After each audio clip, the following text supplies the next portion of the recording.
내용은요, 6번째 나팔이 끝나고 그 다음에 7번째 나팔이 불어야 하는데 그 사이에 삽입된 두 개의 환상이 있어요. 그 첫 번째 환상이 뭡니까? 저번 주에 나눴던 힘센 천사의 환상 기억납니까? 그리고 삽입된 두 번째 환상이 뭐냐면 오늘 여러분과 제가 함께 읽은 두 증인의 환상이에요. 자, 이제 정리가 됐죠? 다시요. 6번째 나팔과 7번째 나팔 사이에 두 개의 환상이 있는데 하나는 저번 주에 나눴던 힘센 천사의 환상이고 또 하나의 환상은 오늘 11장 1절부터 5절까지 나오는 두 증인의 환상이에요. 자, 그러면 제가 여러분을 못 믿는다고 그랬죠. 저번 주에 말씀을 나눈 것을 한번 생각해 볼게요. 자, 저번 주에 우리 나누었던 환상이 뭡니까? 힘센 천사의 환상이죠. 힘센 천사가 하늘로부터 내려와 구름을 입고 내려왔다고 그랬어요. 그리고 한 발은 바다에, 한 발은 육지에 디디고 섰는데 그 손에 뭐가 있었다고 그랬습니까? 작은 책이 있었다고 그랬어요. 근데 하나님께서 요한에게 그 책을 갖다 먹어버려라. 그래서 요한이 냅다 먹었어요. 냅다 먹었더니 어떻게 했다고 그랬습니까? 입에서는 달지만 배에서는 썼다. 자, 그러면 이 한 권의 책이 왜 두 가지 맛이 날까라고 그랬어요? 이게 뭐냐면요, 성령을 받은 사람들이 말씀을 들을 때는 달아요. 아멘으로 받고 하나님의 음성으로 들려지고 교훈과 책망과 바르게 함과 의로 교육하기에 충분한 책이 이 하나님의 말씀이에요. 그래서 성령 받은 사람에게는 이 말씀이 얼마나 단지 몰라요. 근데 성령 받지 않은 사람에게 이 말씀을 가르치는 일이란 이게 보통 어렵고 고통스러운 일이 아니에요. 그렇기 때문에 이것을 전하는 일은 쓴맛이다라고 말하는 거죠. 결국 무엇을 말합니까? 마지막 때에 우리가 싫어도 감당해야 될 사명이 있는데 그게 뭐냐면 복음 전도의 사명이라는 거예요. 너희가 받은 말씀, 먹은 말씀을 너희만 가질 것이 아니라 성령을 받지 않은 사람일지라도 때를 얻든지 못 얻든지 그 말씀 전하는 일이 고통스럽고 쓴 일일지라도 너희는 복음을 전해야 된다라는 사실을 우리에게 말씀하고 있는 거예요. 자, 그리고 오늘 두 번째 환상으로 넘어갈게요. 오늘 11장에 소개된 두 번째 환상은요, 소위 두 증인의 환상입니다.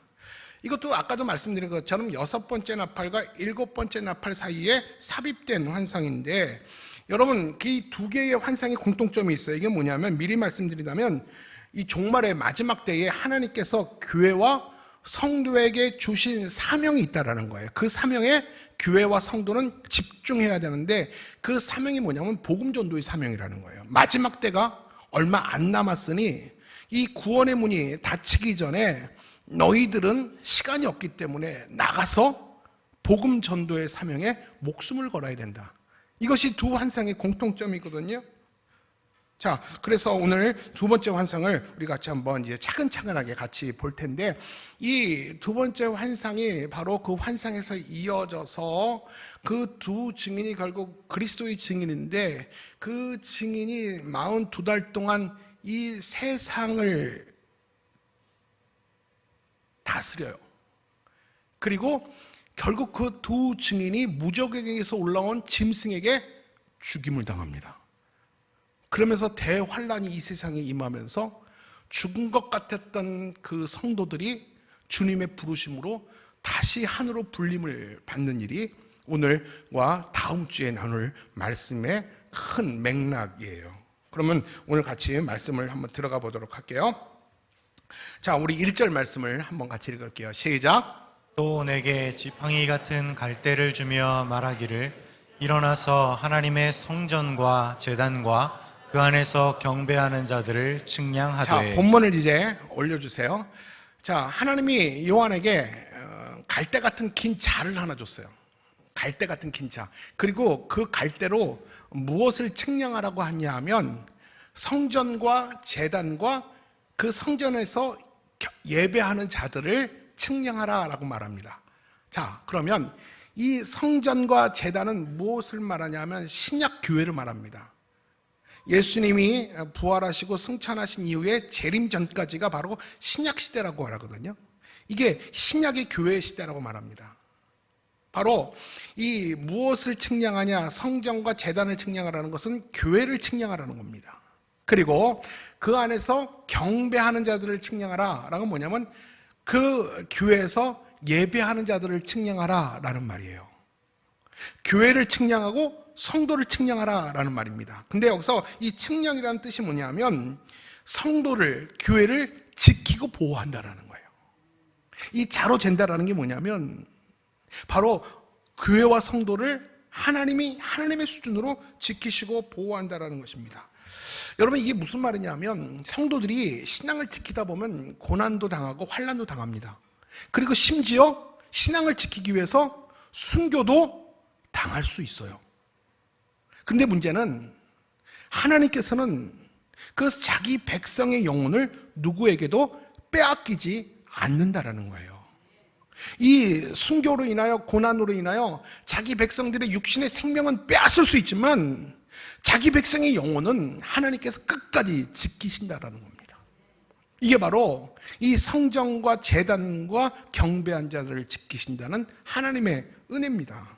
자, 또 말씀을 계속 이어갈 겁니다. 자, 2절에 볼게요. 2절 시작. 성전 바깥 마당은 측량하지 말고 그냥 두라. 이것은 이방인에게 주었은즉 그들이 거룩한 성을 42달 동안 짓밟으리라. 자, 이제부터 조금씩 어려워질 거예요. 성전 바깥 마당은 측량하지 말라라고 말했어요. 여러분, 성전 바깥 마당은 측량하지 말라. 여러분, 측량한다는 것이 뭐죠? 지키고 보호한다는 거죠. 그러면 측량하지 말라라는 건 뭐예요? 보호하지 말라는 거예요. 그럼 성전 마당은 어디를 얘기하냐면, 여러분 예전 구약시대의 성막에서 이 마당 밖은 이방인의 뜰이었어요. 성막 마당은, 밖의 마당은 이방인의 뜰이었습니다. 그렇기 때문에 이방인들은 지키지 말라는 거예요. 이방인들은 내가 보호하지 않겠다라는 거예요. 그러면 여기서 말하는 이방인은 누구를 말하냐면 불신자들을 포함하는데, 잘 들어보세요. 불신자들을 포함하고요. 둘째는 구원에 이르는 믿음을 갖지 못한 자들. 그렇지만 교회에는 나오는 자들. 그래서 언제라도 돌아서고 배교할 수 있는 자들. 그런 자들이 바로 마당 바깥에 있는 자들이에요. 바로 그들을 향하여 이방인들이라고 말합니다.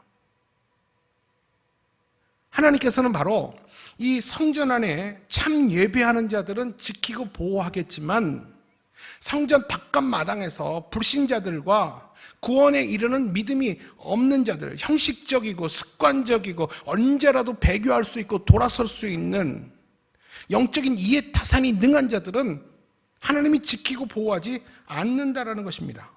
예를 들어서 어떤 자들인지 아십니까? 여러분, 이사야서 1장 11절과 12절에 보면 이렇게 말을 합니다. 더 이상 헛된 재물을 가져오지 마라. 너희들이 내 앞에 보이려고 오는구나. 너희들이 마당에 뜰만 밟고 가는구나. 마음이 진심이 없어도, 사람은 하나님을 섬기는 마음에 전심이 없어도 얼마든지 교회에 올 수 있고요, 예배 자리에 올 수 있다라는 것입니다. 하나님은 그들에게 속지 않는다라는 거예요. 그런 자들을 지키지 않는다라는 것입니다. 여러분, 그런 자들의 특징이 뭔지 아세요? 예배보다 더 중요한 것이 있으면 언제라도 저녁거리낌 없이 얼마든지 예배를 뒤로 할 수 있는 자들이에요. 우선순위가 하나님이 아닌 사람들입니다. 그런 사람들이 이방인이라는 거죠. 그런 사람들이 불신자라는 거죠. 하나님이 그런 자들을 지키지 않는다는 것이죠. 여러분, 이 땅의 교회는 주님이 오시는 날까지 알곡과 가라지가 섞여 있을 수밖에 없어요. 아무리 알곡을 가리고 아무리 제자훈련을 통해서 알곡을 모아놓는다고 할지라도 이 지상교회의 한계예요. 항상 알곡만 있는 것 같은데 알곡 닮은 가라지들이 있어요. 근데 누가 알곡인지, 누가 가라지인지, 누가 성전 안에 있는지, 누가 성전 밖에 있는 이방인인지 아무도 몰라요. 심지어 내 자신도 모른다는 거예요. 내 자신이 알곡이라고 생각한다니까요. 적어도 나는 가라지라고 생각하는 사람이 없어요. 지금 내가 있는 곳은 성전 안에 있고 하나님이 지키신 거 보호를 받는다고 생각을 한다니까요. 그러다 보니까 지역 교회들이 이 한계 속에서 있는 거죠. 그런데 여러분, 문제는 뭐냐면 하나님의 은혜로 성전 밖에 마당에 있는 사람이 하나님의 은혜로 성전 안에 들어올 수도 있어요. 근데 진짜 문제는 뭔지 아세요? 평생을 성령 받지 못하고 한평생 성전 바깥 뜰만 왔다 갔다 하다가 인생 마감하는 사람이 있어요. 이게 정말 불쌍한 사람이고 안타까운 사람 아닙니까? 오히려 성전 근처로 오지 않고 노세 젊어서 노세 자기 인생을 즐기지도 못해요. 그렇지만 성령을 받지 못해서 하나님의 말씀이 들리지 않아서 하나님이 알려주시는 구원의 지혜와 하나님의 지혜가 없어서 성전 안에 들어오지는 못하고 그냥 종교적 습관 때문에 성전 마당 바깥만 매일 왔다 갔다 하면서 살다가 인생 끝나는 사람이 얼마든지 있을 수 있다는 거예요. 하나님은 그런 자를 지키지 않는다는 거예요. 지금은 납두는 거죠. 가라지를 뽑지 않아요. 알곡까지 뽑힐까 봐. 그냥 그들은 냅두는 거죠. 마지막 심판날이 되면 누가 알곡인지 가라지인지 하나님이 가려내신다는 것입니다. 자, 계속 말씀을 볼게요. 우리 2절 후반절에 보니까 그들이 이제부터 42달 동안 거룩한 성을 짓밟을 것이다. 그들이 누구냐? 바로 지금 말했던 자들. 이방인들, 불신자들, 아니면 교회 안에 가만히 숨겨져 있는 이 가라지들이 거룩한 성을 짓밟을 것인데, 이 거룩한 성이 뭐냐면 교회와 성도를 얘기하는 거예요. 교회와 성도의 진짜 저기 멀리 있는 불신자도 있지만 우리 안에 있는 가라지들도 우리를 짓밟을 수 있다는 거예요. 여러분 42달 1260일 3년 반이에요. 여기 숫자가 나오죠. 이 42달은 상징적인 숫자인데 이 두 가지 의미가 있어요. 잘 들어보세요. 교회가 세상으로부터 박해받는 기간이에요. 교회가 세상으로부터 이방인들로부터 박해받는 기간이 42달이라는 거죠. 여러분 지금 이 신약교회가 박해를 받고 있습니다. 교회가 고난 가운데 있습니다. 세상이 교회를 좋아하지 않아요. 미워해요. 성경에서 그러잖아요. 너희를 미워하는 게 아니라 나를 미워하기 때문에 너희를 미워한다. 근데 있잖아요. 교회가 어려워지고 교회가 박해가 되면 뭐가 드러나는지 아세요? 진짜와 가짜가 드러나게 돼 있어요. 평상시엔 다 좋은 신앙인이에요. 평상시에 좋은 교회예요. 근데 이해관계에 딱 얽히면요, 내 삶에 고난이 찾아와서 내 인격의 신앙의 바닥이 드러나면요, 신앙이고 뭐가 없어요. 그냥 자신이 여과 없이 드러나게 돼 있습니다.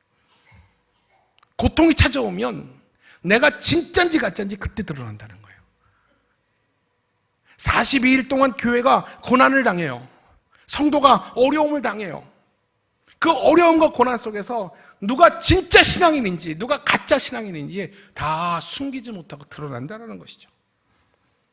그래서 이 42달은요 바로 교회가 성도가 고난받는 때라는 거예요. 또 이 42달은 뭐냐면 예수님께서 죽으시고 부활하시고 승천하신 이후에 성령이 오십니다. 그리고 성령이 오셔서 제일 먼저 하신 일이 교회를 세우는 일이죠. 자, 교회를 세우셨어요.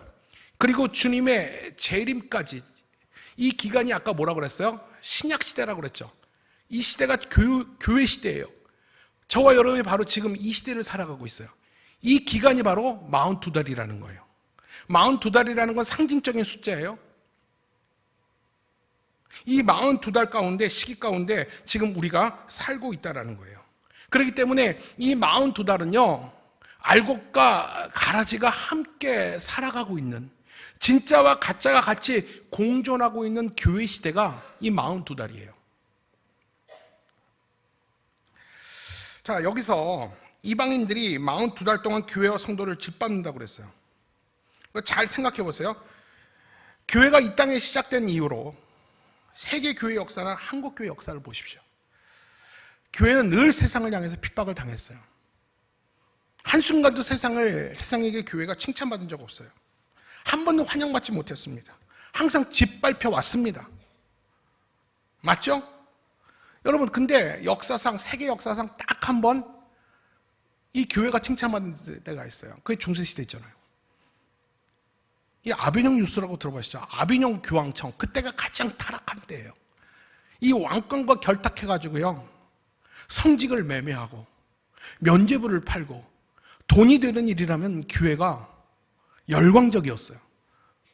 그러니까 교황청을 통해서, 신앙을 통해서 나라는 돈을 벌기 시작하고, 이 성직을 다 돈 주고 매매하고 천국까지도 돈 주고 매매한, 그때가 바로 중세시대 때인데, 바로 그때는 교회가 굉장히 인기가 좋았어요. 근데 그 중세시대가 세계 역사 중에서 가장 암흑기였어요. 가장 암흑기였어요. 그때를 제외하고 교회는 늘 세상 가운데 박해를 받아왔어요. 여러분, 그래서 교회가 세워진 이후로 주님이 다시 오실 때까지 42달 동안 교회와 성도는 이방인들로부터 짓밟힘을 받을 것이다. 이것이 바로 성경에 예언된 거예요. 여러분, 왜 세상 사람들이 이렇게 교회를 싫어하죠? 왜 교회 다닌다는 말을 왜 내가 마음대로 커밍아웃 못하죠? 세상이 싫어하니까, 나를 이상한 눈으로 보니까. 내가, 여러분, 우리 청년들 나가서 나 교회 다닙니다 라고 말합니까?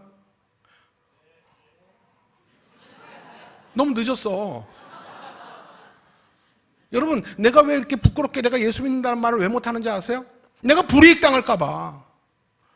이제는 예수 믿는다는 게 창피한 거예요. 옛날에 연예인들이 방송 대상 받으면 다 하나님께 영광 올려드립니다, 이것이 유행어였어요. 근데 지금은 그런 말 별로 안 해요. 왜냐하면 불이익 당하니까. 안티들이 너무 많이 생기는 거야. 너도 개독교냐? 난 당신을 떠나겠습니다. 실망입니다. 근데 있잖아요, 그럼에도 불구하고 용기 있게 나는 예수를 믿습니다, 하나님께 영광 올려드립니다, 나는 그렇게 말하는 애들이 진짜 연예인이에요. 나는 연예인들 별로 안 좋아하는데 어떤 연예인 좋아하나 봤더니 예수 믿는 연예인들을 제가 좋아하더라고. 아, 진짜로요. 제가 뭐 이 나이에 뭐 이쁘고 잘생긴 애 찾겠어요? 예수 잘 믿는 애들 보면 매력적이더라고. 얼굴이 표정이 환하고. 여러분 있잖아요, 왜 교회가 핍박당하고 왜 예수 믿는 사람들이 불이익을 당하냐고요? 성경이 오늘 예언했잖아요. 42일 동안, 이 42일이 찰 동안 이방인들이 거룩한 성을 짓밟을 것이다. 여러분, 내가 예수 믿는 것 때문에 짓밟힘을 당하고 불이익을 당한다면 여러분 기뻐하십시오. 여러분 예수 잘 믿는 거예요. 근데 내가 세상 사람들과 어울리는데 전혀 불편함이 없다, 여러분들 예수 못 믿는 거예요. 내가 예수 잘 믿는 사람에게 다시 한번 돌아봐야 돼요. 세상에 짓밟히고 무시당하고 불이익 당하는 것을, 이게 당연한 거예요. 여러분, 그것을 기뻐하고 즐거워하시라는 거죠. 오늘 성경에서 분명히 예언하고 있잖아요. 그들이 42일 동안, 1260일 동안 거룩한 성을 짓밟을 것이다.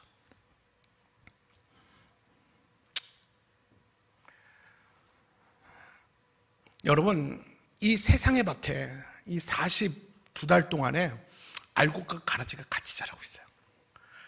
여러분, 알곡이 잘 자랄까요? 가라지가 잘 자랄까요? 가라지가 잘 자라더라고요. 가라지가 너무 자라서요, 알곡의 영양분을 뺏고, 가라지가 알곡을 협박을 해서 알곡이 자라지 못하게도 돼요. 그러나 가라지들이 이렇게 성전의 뜰을 활기하면서 큰 소리치면서 거룩한 성을 짓밟을 수 있는 것도 42달밖에 없다라는 거예요. 그 42달이 차면 이제 더 이상 그들을 괴롭힐 수 없다라는 거예요. 그렇기 때문에 이 기간 42달은 알곡들이 가라지들에게 고난을 당하는 시간이기도 하지만, 반대로 하나님은 가라지들이 알곡이 되기를 기다리는 시간이기도 합니다. 지금 이 교회 시대에 지금 가라지들이 알곡을 오늘도 박해하고 비난하고 괴롭히지만, 그래도 하나님은 불완전한 교회, 저와 여러분을 통해서 가라지들을 성전 안으로 불러들이는 일을 오늘도 하고 계시잖아요. 오늘 이 일들이 계속해서 42일 동안 일어나고 있다는 거예요. 그렇기 때문에 우리는 어떻게 합니까? 그 받은 말씀을 계속해서 성전 마당에 나가서 그들에게 가르쳐 지키게 하는 일을 계속해서 해야 된다는 거예요. 42달 동안에. 그래서 바울은 고린도후서 6장 2절에 이렇게 말합니다. 보라, 지금은 은혜 받을 만한 때요, 보라, 지금은 구원의 날이다. 지금은 은혜 받을 때입니다. 하나님이 구원의 방주의 문을 열어놓으셨어요. 이 40일 동안 교회가 고난을 받지만 그래도 하나님의 사람들을 오늘도 하나님은 기다리고 찾고 있다는 것입니다. 자, 3절도 볼까요? 3절 시작.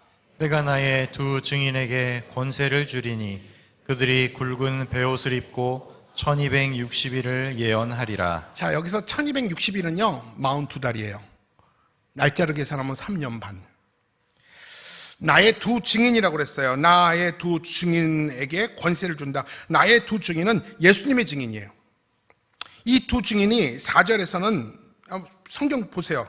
한번 눈으로 성경 보세요. 4절에서는 뭐라고 나와 있습니까? 두 감람나무와 두 촛대라고 표현되어 있어요. 다시요. 두 증인이 4절에서는 뭐라고 나왔습니까? 두 감람나무와 두 촛대. 그리고 또 우리 10절 보세요. 10절 보니까 이 두 선지자가 라고 나와 있어요. 여러분 읽기를 포기하지 마시고 읽으세요. 저보지 마시고. 저본다고 안 나와 있어요. 다시 정리할게요. 두 증인을 에게 권세를 줬다고 그랬는데 두 증인이 4절에서는 감람나무와 두 촛대, 그리고 10절에서는 선지자라고 불렀어요. 여기서 왜 둘이라는 표현을 했을까요? 이 둘은 증인의 숫자예요. 누가복음 10장에 보면 예수님이 70인 전도대를 보낼 때 둘씩 짝지어 보냅니다.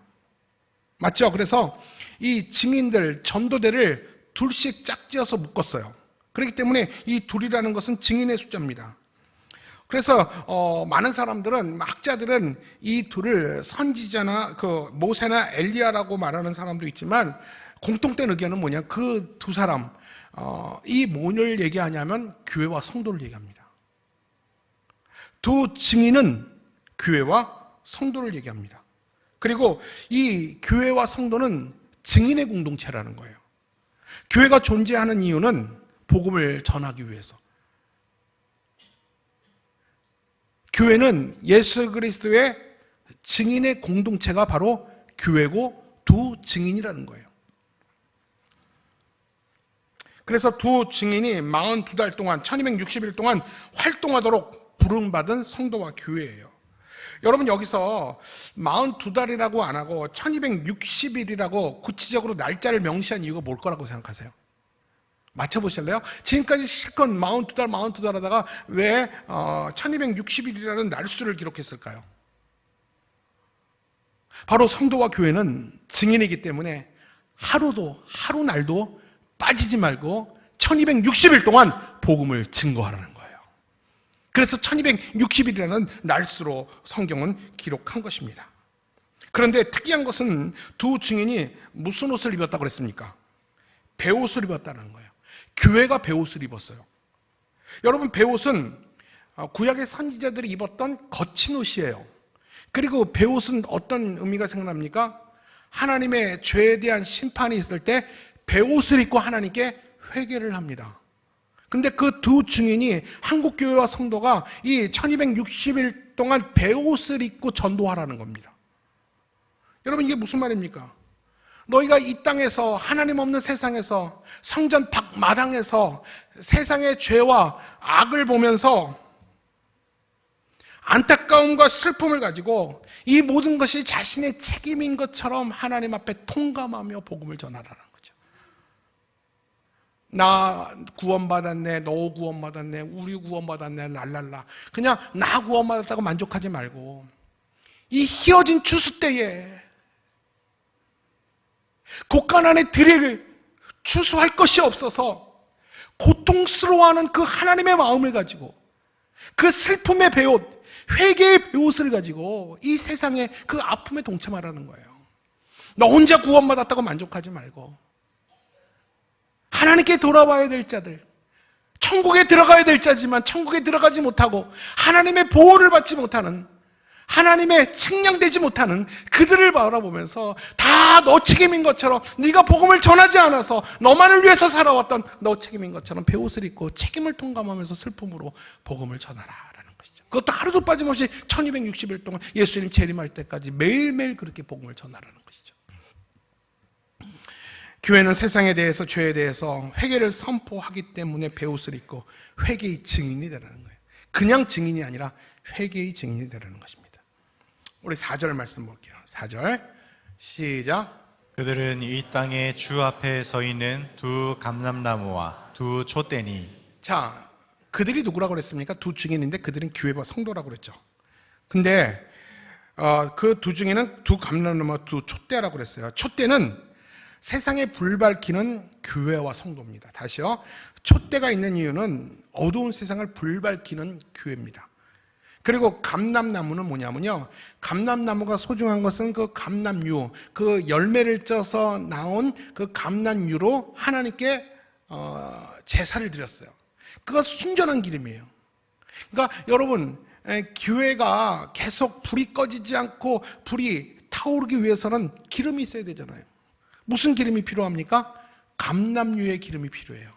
자, 그러면 그 촛대가 교회와 성도라면 교회와 성도가 계속해서 세상 가운데 영향력을 행사하기 위해서 무엇이 필요하다는 것입니까? 바로 성령의 능력이 필요하다는 거예요. 성령의 능력을 우리가 계속 지속적으로 입을 때 교회는 불이 꺼지지 않고 계속 어두운 세상을 향하여 불을 밝히며 세상 영혼들을 향하여 하나님 나라로 그를 불러낼 수 있다라는 것입니다. 그렇기 때문에 교회와 성도에게 필요한 것은 뭐예요? 성령 충만함입니다. 감람나무예요. 순전한 기름이 우리 안에서 계속해서 지속되도록 공급받아야 됩니다. 여러분, 이 금요 생명 기도회가 바로 말씀과 기도로 말미암아 성령으로 체험을 받는 시간일 줄로 믿습니다. 이런 시간이 필요한 거죠. 자, 마지막으로 두 증인에게 주어진 권세가 있어요. 우리 5절 6절이에요. 5절 6절. 자, 어떤 권세, 어떤 특권이 있는지 한번 찾아보세요. 시작. 만일 누구든지 그들을 해하고자 하면 그들의 입에서 불이 나와서 그들의 원수를 삼켜버릴 것이요, 누구든지 그들을 해하고자 하면 반드시 그와 같이 죽임을 당하리라. 그들이 권능을 가지고 하늘을 닫아 그 예언하는 날 동안 비가 오지 못하게 하고, 또 권능을 가지고 물을 피로 변하게 하고, 아무 때든지 원하는 대로 여러 가지 재앙으로 땅을 치리로다. 여러분, 여기서 그들이 누굽니까? 누가 그렇게 막강한 특권과 권한과 권력을 가졌다라는 거예요? 누굽니까? 성도와 교회예요.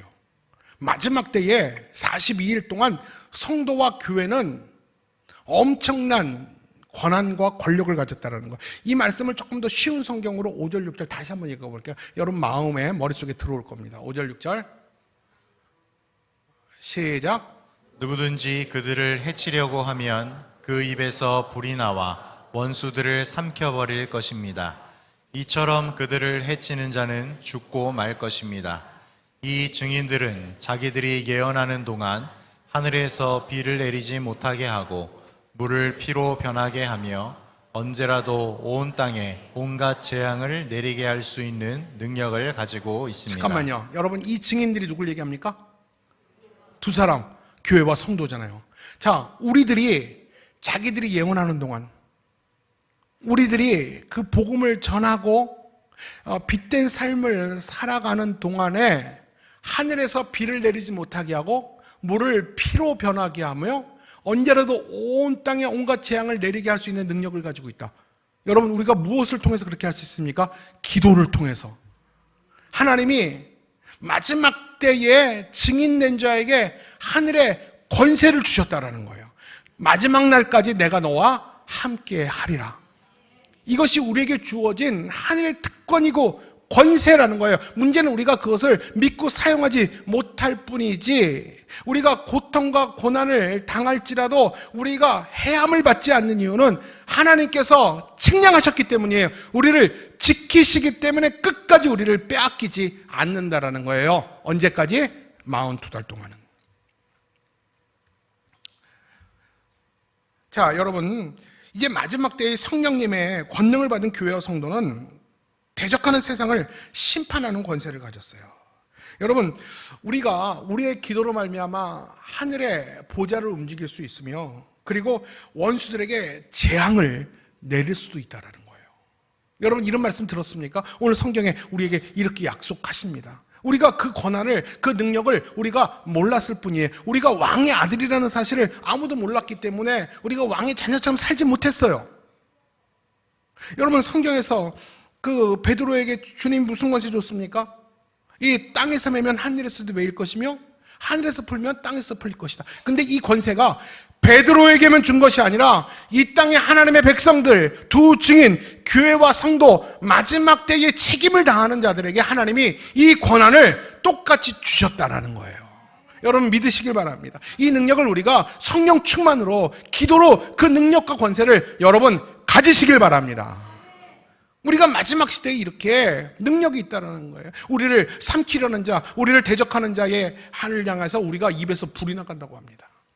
진짜 그러다 불이 나가는 게 아니라 그만큼 하나님이 지키신다는 겁니다. 하나님이 우리를 측량하신다는 거예요. 성전을 지키고요, 제단을 지키고 그 안에서 예배하는 여러분들을 하나님이 지키신다는 거예요. 누구에게도 빼앗기지 않는다는 것입니다. 그렇기 때문에 마지막 때의 교회와 성도는 영적 전투력을 가져야 돼요. 그 영적 전투력은 기도와 말씀으로 인한 성령 충만함이죠. 그래서 사탄과 마귀의 자식으로 살아가는 성전 밖에 마당의 사람들을 불쌍히 여기는 마음이 있어야 돼요. 그래서 우리가 영적 전투력, 성령 충만함으로 그 권세를 가지고 그들을 사탄의 입에서 끄집어내야 됩니다. 그 능력이 여러분에게 있기를 바랍니다. 이것이 우리에게 주신 하나님의 권세예요. 우리가 그 역할을 42달 동안 해야 된다는 것입니다. 그렇기 때문에 어쩌면 세상의 모든 영혼이 누구에게 달려있는지 알아요? 교회에게 달려있어요. 여러분 가서 제자 삼으라, 그 노래 알죠? 뭐라고 그랬습니까? 세상 모든 영혼이 내게 달렸나니. 맞나 음이? 세상 모든 영혼이 내게 달렸나니.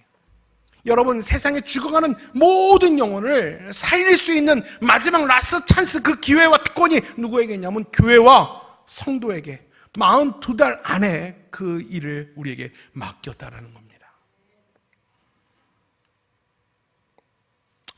우리는 이런 절박한 심정으로 우리는 전도해야 되는 것이죠. 그렇기 때문에 교회가 이 땅에 존재하는 기간 42달, 1260일을 영혼 살려낼 수 있는 아직까지는 희망의 시간이에요. 아직 포기하지 마세요. 저 인간은 절대 교회를 안 다니는 인간이야. 나를 교회 다니는 것만 허락해줘도 감사할 따름이야. 저 인간 심기를 건들지 마야 돼. 여러분 이렇게 생각하면서 자신이 교회 나오는 것만 그냥 당이라고 생각하는 분들 계신데 그렇지 않아요. 여러분 이 교회의 시대는 고난과 박해의 시간이기도 하지만 구원과 은혜의 시간이에요. 아직 구원의 문이 닫히지 않았어요. 여러분 주위의 불신자들의 영혼 누구 손에 있느냐? 여러분 손에 달렸다라는 거예요. 근데 이 기간이 마냥 계속되는 게 아니에요. 42달이라는 한정된 1260일이라는 3년 반이라는 한정된 시간이 있다는 것은 끝나는 날도 분명히 있다는 것이죠. 42달 1260일이 끝나면 교회 시대가 끝나요. 그것은 어떤 일이 일어났냐면요, 이제 다음 주부터 같이 나눌 말씀인데 그것은 무적행, 그 지옥으로부터 짐승이 올라와요. 짐승이 올라오는데 그게 사탄이죠. 사탄이 교회와 두 증인과 큰 전쟁을 벌인다고 그랬습니다.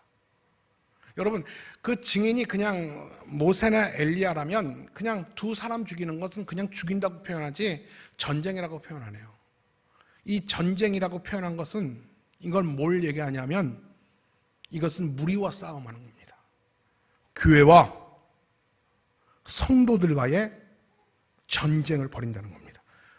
자, 그 전쟁을 결국은 벌여서 어떻게 되느냐?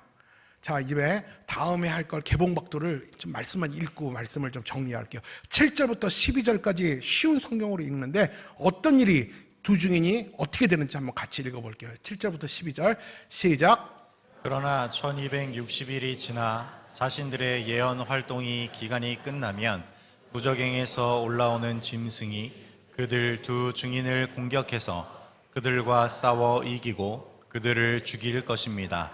그리고 죽임당한 그들의 시체는 큰 도시의 넓은 거리에 그대로 버려지게 될 것입니다.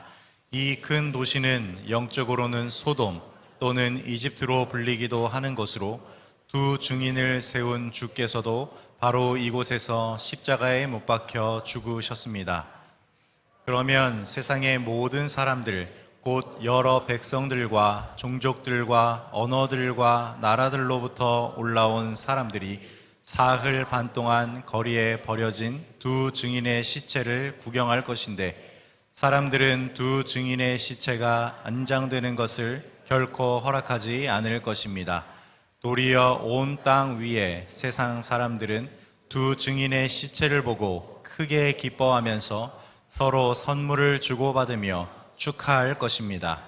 그것은 하나님의 말씀을 선포하는 이들 두 예언자가 땅 위에 사는 세상 사람들에게는 무척 괴로운 존재였기 때문입니다.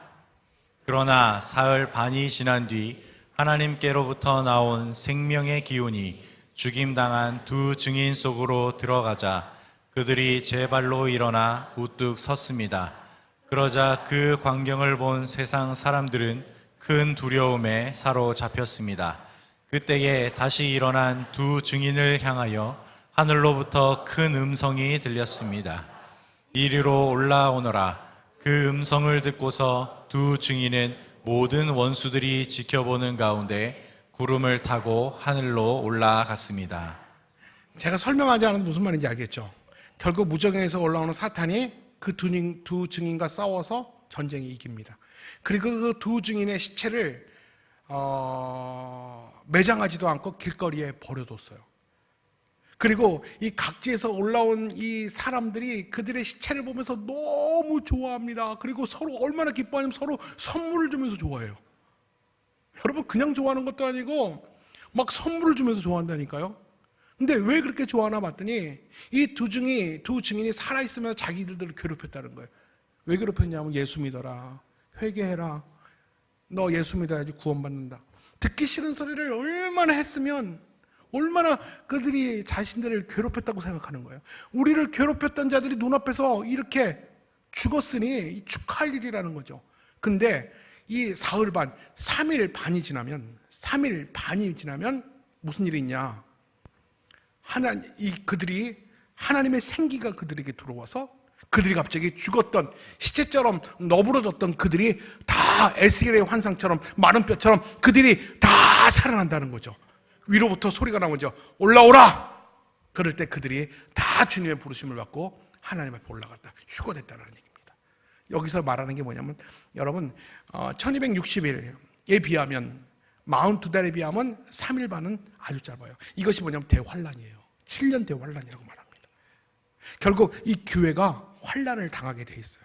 결국 교회와 성도는 다 죽임을 당하고 다 큰 결국 환란을 당하게 되는데 그것으로 완전히 끝나는 것이 아니라 끝난 것 같지만 그래서 악한 자들이 박수치고 샴페인을 터뜨리면서 예수님이 죽었다고 다들 그들이 파티하고 있을 때 예수님은 3일 만에 다시 살아나셔서 사망권세 계시고 부활의 주님으로 승천의 주님으로 만왕의 왕이 되어서 모든 인류를 구원하신 것처럼 우리도 3일 반이 지나면 하나님께서 우리를 다시 살리셔서 모든 사람들을 그를 찔린 자들도 다 볼 수 있게 하나님이 우리를 불러드린다는 겁니다. 이게 휴거예요. 자, 이 내용을 우리가 다음 주에 좀 구체적으로 나누겠습니다. 그래서 제가 여기까지 이 말씀을 안 전하고 여기까지만 전하면 이 결론을 남겨놓고 가면 뭔가 좀 아쉬워서 제가 7주, 한 주 더 말씀을 좀 나누겠다라는 것입니다. 자, 우리 말씀을 이제 정리하겠습니다. 우리가 말씀을 오늘 11장 1절부터 6절 말씀을 정리하면서 우리가 붙잡아야 될 것은 뭐냐면 구원의 문이 아직 열려 있어요. 아직 42달이 아직 차지 않았어요. 우리가 아직 예언의 날이 아직 끝이 안 났다라는 거예요. 그렇기 때문에 우리가 마지막으로 집중해야 될 건 뭐냐면 복음 전도의 사명이라는 거죠. 우리에게 시간이 얼마 안 남았어요. 마지막 날이 가까웁니다. 여러분, 제가 하나 물어볼게요. 우리가 이제 마지막 날 하나님의 심판대 앞에 섰을 때 여러분 무엇을 가장 후회하겠어요? 여러분, 예전에 제가 설교 시간에 여러분 하나님께 무엇을 가지고 가겠어요? 라고 물어봤잖아요. 하나님 앞에 섰을 때 후회가 되고 안타까운 것이 있으면 여러분 뭐라고 생각하십니까? 그거 아닐까요? 하나님이 나에게 맡기신 가족들, 영혼들이 있는데 내가 끝끝내 그를 구원하지 못한 거. 이게 가장 안타깝습니다. 이게 가장 속상합니다. 여러분 그런 마음 없겠어요? 뭐 두고 온 재산이, 부동산이 아깝고 안타깝겠어요? 정말 여러분이 정말 구원에 이르는 믿음을 가졌다면, 여러분이 성전 안에서 하나님을 경배하는 정말 이 성령의 사람이라면 그래서 구원받았다면 하나님 앞에서 가장 마음 아프고 속상하고 정말 안타까운 일은 내가 만난 하나님을 그가 만나지 못해서 구원받지 못한 내 사랑하는 남편들과 가족들이 제일 마음에 걸리지 않겠어요? 그렇다면 우리가 이 42달 얼마 남지 않은 1260일 동안 우리가 무엇에 집중해야겠습니까? 저와 여러분이 성령 받은 사람이고 하나님 나라에 대한 확신이 우리 안에 있잖아요. 목에 칼이 들어와도 우린 변하지 않을 하나님의 확신이 우리 안에 있잖아요. 우리 인생 남은 시간이 얼마일지 아무도 몰라요. 여러분 오늘 이 시간에 그렇게 결단합시다. 주님, 나는 주님의 충성스러운 두 증인으로 때를 얻든지 못 얻든지 영혼 구원하는 일에 내 인생이 집중되게 하여 주옵소서. 하나님께서 그렇게 충실한 증인으로 살겠다고 다짐하는 성도와 교회에게 권세를 더하여 주십니다. 그냥 세상에 보내지 않으셨어요. 그냥 세상에 그냥 우리를 파송하지 않았어요. 우리의 손에 권세를 주시고 입술에 능력을 더하셔서 기도하는 대로 하나님이 이루시고 역사하시는 능력을 우리에게 채우시고 세상에 보내셨어요. 이걸 사용하셔야 돼요. 기도와 능력으로, 말씀으로 그것을 끄집어내야 됩니다. 주님께서 분명히 말합니다. 세상 끝날까지 내가 너와 함께 하겠다. 너를 빼앗기지 않겠다. 내가 끝까지 너를 측량하겠다. 여러분 이 약속을 믿으시고 주님과 동행하면서 주님의 동역자로 얼마 남지 않은, 언제 세상이 끝날지 모르고 언제 그 재림이 날이 올지 모르겠지만 주님 오실 때까지 주께서 맡기신 복음 전파의 사명에 매진하는 여러분들이 되셨으면 좋겠어요. 어떤 분들은 이 요한계시록 강해를 재밌게 듣고 유익하게 경청하는 사람도 있지만 다는 아닐 거라고 저는 분명히 생각을 합니다. 근데 여러분 저는 이렇게 생각해요. 우리 생애 동안에 한 번은 요한계시록을 차례대로 공부할 필요가 있어요. 이 요한계시록의 말씀을 좀 들어야 됩니다. 여러분 어느 교회에서 요한계시록을 이렇게 체계적으로 구체적으로 이렇게 강의하거나 설교하는 교회가 정말 없을 거예요. 평생 한 번도 못 듣고 죽는 사람들이 대부분일 겁니다. 근데 분명히 하나님 우리에게 주신 하나님의 말씀이잖아요. 우리가 요한계시록을 읽어야 될 이유가 뭔지 아십니까? 요한계시록 1장 2절 말씀 한번 볼래요? 요한계시록 1장 2절 한번 다 펴서 읽어보세요. 우리가 요한계시록 공부해야 되는 이유, 우리 3절이네요. 요한계시록 1장 3절 우리 같이 한 목소리로 같이 읽을게요. 시작.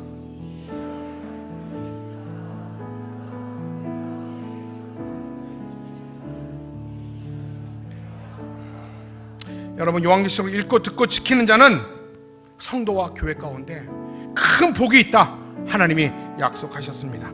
그래서 적어도 요한계시록을 7번 이상 읽자라는 거예요. 왜 7번입니까? 7은 요한계시록의 완전 숫자이기 때문에. 그리고 7번 정도 읽어야지 이 말씀이 우리 안에 들어옵니다. 주님께서